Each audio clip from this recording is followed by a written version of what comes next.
Assalamualaikum warahmatullahi wabarakatuh. Perkenalkan, nama saya Ayriska Nur Hamidah. Saya dari tingkat 3, kelas C, Sarjana Keperawatan. Di sini saya akan menjelaskan mengenai teknik menyampaikan berita buruk. Sebelum masuk kepada teknik menyampaikan berita buruk, saya akan menjelaskan sedikit mengenai pengertian berita buruk. Berita buruk adalah sebuah berita yang kurang menyenangkan untuk didengar, dan mungkin juga dapat merubah sikap seseorang yang mendapatkan berita tersebut. Berita buruk juga bisa diartikan sebagai suatu situasi di mana tidak ada lagi adanya ancaman terhadap kesejahteraan fisik seseorang, sesuatu yang menuntut perubahan gaya hidup yang sudah menjadi kebiasaan, ataupun sesuatu yang membuat seseorang memiliki lebih sedikit pilihan di dalam hidupnya. Teknik menyampaikan berita buruk dibagi menjadi 7 langkah. Yang pertama, melakukan persiapan. Mempersiapkan diri dengan informasi klinis yang relevan, bisa disertai dengan data rekam medis pasien, hasil laboratorium, dan pemeriksaan penunjang pada saat menyampaikan. Yang kedua, menanyakan apa yang pasien tahu tentang penyakitnya. Memulai diskusi dengan menanyakan apakah pasien tahu bahwa dirinya sakit parah, atau apakah pasien mempunyai pengetahuan tentang penyakit tersebut. Kita contohkan begini ya. Bapak, apakah Bapak tahu tentang penyakit Bapak sekarang? Apakah Bapak khawatir mengenai sakit Bapak? Dan yang ketiga yaitu teknik menyampaikan seberapa besar keingintahuan pasien tentang penyakitnya. Bukan hanya kepada pasien, tapi kita juga bertanya kepada keluarga seberapa besar keingintahuan tentang penyakit pasien. Setiap orang mempunyai hak untuk menolak atau menerima informasi lebih lanjut. Jika pasien menunjukkan tanda tidak menginginkan informasi lebih detail, maka perawat harus menghormati keinginannya dan menanyakan pada siapa informasi sebaiknya diberikan. Kita contohkan seperti ini.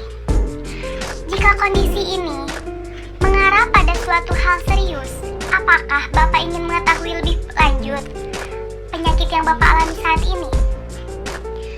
Dan contoh berikutnya, siapa sebaiknya yang saya ajak bicara mengenai masalah ini, Pak? Dan teknik keempat yaitu menyampaikan berita. Sampaikan berita buruk dengan kalimat yang jelas, jujur, sensitif, dan penuh empati.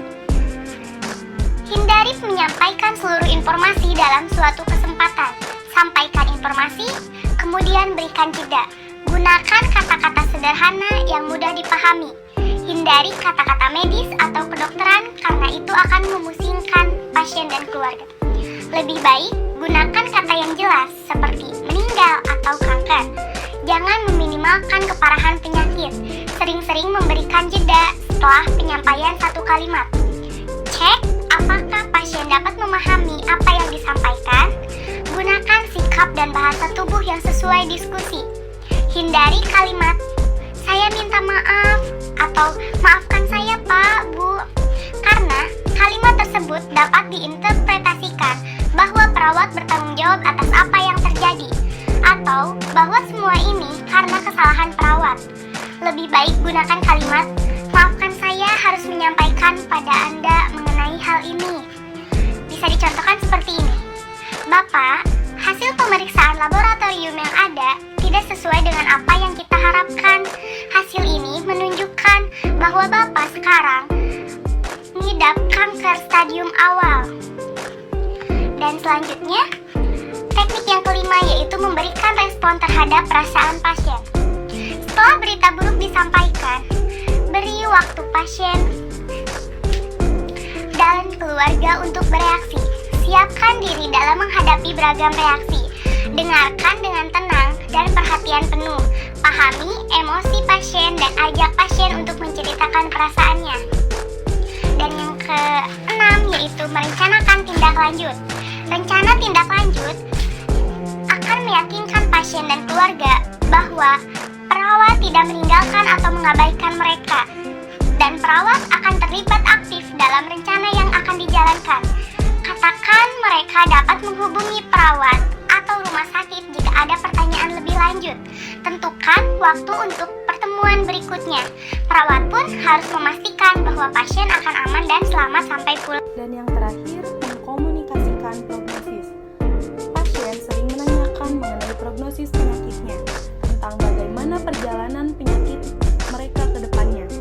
Motivasinya, yaitu mereka ingin mempunyai kepastian tentang masa depan sehingga dapat merencanakan hidup mereka.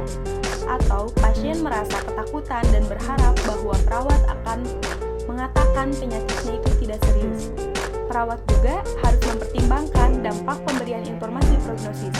Pasien ingin merencanakan hidup mereka, biasanya mengharapkan informasi yang lebih rinci, sedangkan pasien yang sangat khawatir atau cemas mungkin akan lebih baik mendapatkan informasi secara umum saja.